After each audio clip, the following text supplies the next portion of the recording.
Welcome back to the Cord Cutters News YouTube channel. Today we're going to be diving into my top 5 tips and tricks for cord cutters. Now, you've probably heard these tips scattered across other videos and similar videos like this in the past, but I wanted to take a moment, put them all in one spot, and help both hopefully new and existing cord cutters get the most out of their cord cutting experience by avoiding some of the mistakes I see a lot of new cord cutters make over the last 10 years. I've been cutting the cord and running cordcuttersnews.com, where we break down my personal opinion. But if you have any suggestions for new cord cutters, leave them in the comments. I'd love to hear from them. Hopefully we can help some people avoid the common mistakes new cord cutters make and get the most out of their cord cutting experience.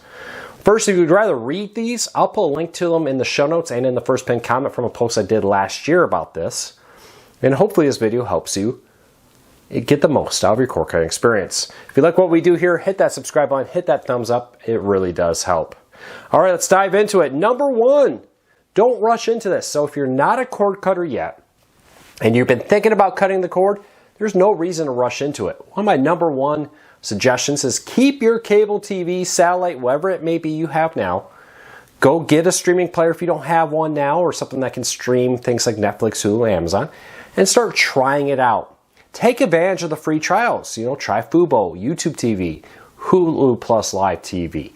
Take advantage of Netflix and Hulu On Demand and all those other on-demand streaming services. You may be surprised. You may find that you don't need a cable-like replacement like YouTube TV. Most new cord cutters do not subscribe to a live TV streaming service.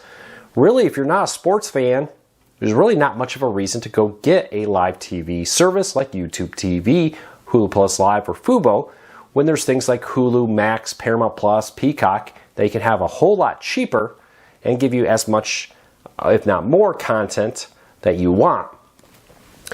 So keep that in mind. Try it out. The great thing is a lot of these services have free trials. Go to Comcast and say, hey, I want a free trial of your cable package. They'll probably laugh at you. But these streaming services will give you a free trial, allow you to test them out and see if they're right for you. Now that brings me to my number 2 tip. This is a big one. You don't need everything at once. A lot of cord cutters get kind of a little excited. It's like a kid in a candy jar, right? Oh wow, look at, there's 100+ streaming services out there. Let me subscribe to everything. Well, you don't need everything. You'd be amazed. For one, you probably can't watch everything. There's so much content on these services, it dwarfs what you'll find on a lot of cable networks out there. With that though, you may want to consider rotating, right? Most cord cutters subscribe to 3 to 4 streaming services on average for paid, and then they also may take advantage of some free ones. We'll talk about free content in a little bit. But go out there and rotate services. For example, Paramount Plus comes out with a new Star Trek show. Maybe get Paramount Plus for a little bit, binge watch everything on it. When that show's over, you watch that new Star Trek show, cancel it, go subscribe to Peacock, go to subscribe to Max, try out Netflix. Don't be afraid to rotate. It's very simple to do, and it's very great way to save money by rotating streaming services. I often see people say, well, I need to subscribe to 10 streaming services. Can you really watch 10 streaming services? Can you really watch all the content? Or are you really just watching 2 or 3? We often binge watch shows. Well, what show is that on? Keep that in mind. Rotate services. Don't be afraid to say, well, I watched what I wanted on Peacock. Now I'm going over to Max for a month or 2, for example. All right, number 3, don't get tricked into overpaying for internet. One of the biggest things the cable companies would do when you try to cancel is say, well, you're going to stream. Of course you need to get more expensive, higher end internet. Don't fall for that trick. Don't be tricked into paying more than you really need to. A 4K stream on Netflix needs 25 down. You probably hear this, right? Numbers thrown out, 100 down, 300 down, a gig. That's how fast your down speed is. I know I'm oversimplifying this, but that's okay. A 4K stream only needs 25 down, so a 200 to 300 down is more than enough if you're just streaming 2 or 3 streams and want to have a security camera and maybe surf the web. You can always go higher. If you find you sign up for a basic plan at 200 to 300 down, for example, and you decide you want faster, cable companies will often happily upgrade you. When you ask them to downgrade your service to a cheaper internet package, that's when you run into some problems. Don't be afraid to ask them to start low, say no when they try talking you into more expensive internet, and then work your way up from there. Number 4, shop around for internet. Don't necessarily stick with your Comcast or Spectrum or whoever your cable TV company is for internet. There's a growing number of internet providers, including things like 5G home internet from AT&T, T-Mobile, Verizon, and the like. We've tested it out, been very pleased with it for streaming. It's a very good option for many cord cutters, but then there's also fiber. Fiber is expanding across the country. I was talking to somebody just today who was on Starlink until very recently. Well, fiber came into their town and they were able to switch over to fiber. Now, what's available in your area varies wildly. I recommend talking to your neighbors. Use things like Facebook groups, the Nextdoor app, and other places to ask your neighbors what streaming service, or what internet providers, I should say, they use where you are. I know there are still a few areas in the country with very limited internet options, but you at least have things like Starlink coming across to really bring you new options. And it is a good option for cord cutting, even though the initial startup cost is kind of high for it.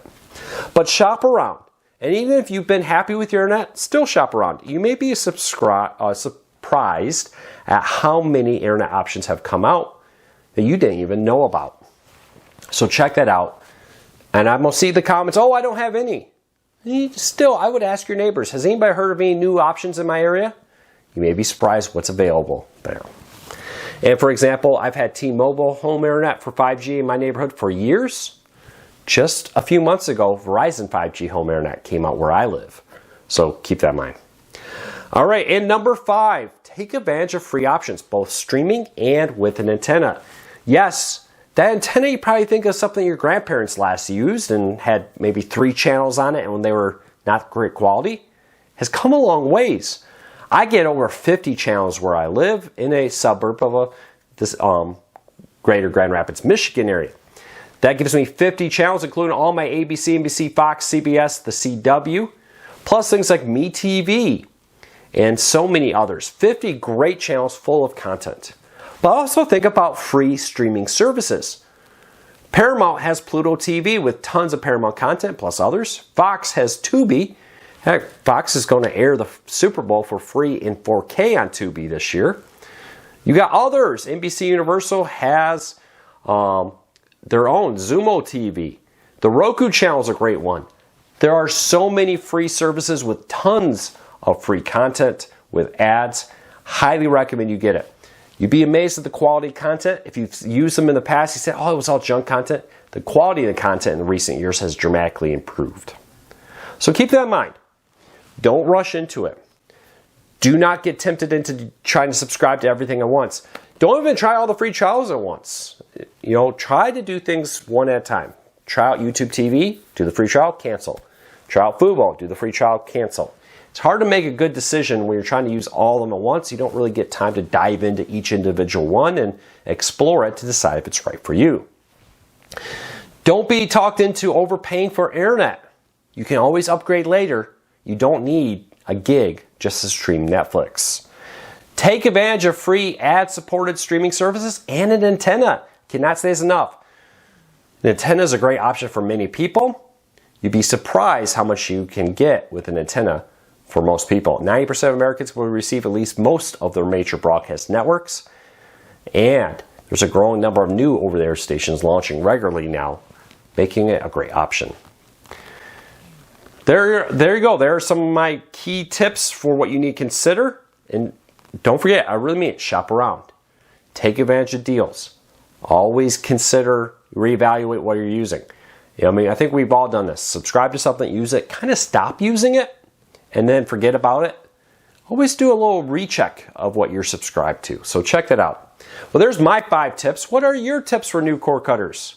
What did you learn when you were cord cutting? I'd love to hear from you in the comments. I hope this video helped you out. I'll be back with another video tomorrow. Until then, take care, be safe. Have a great day, everybody.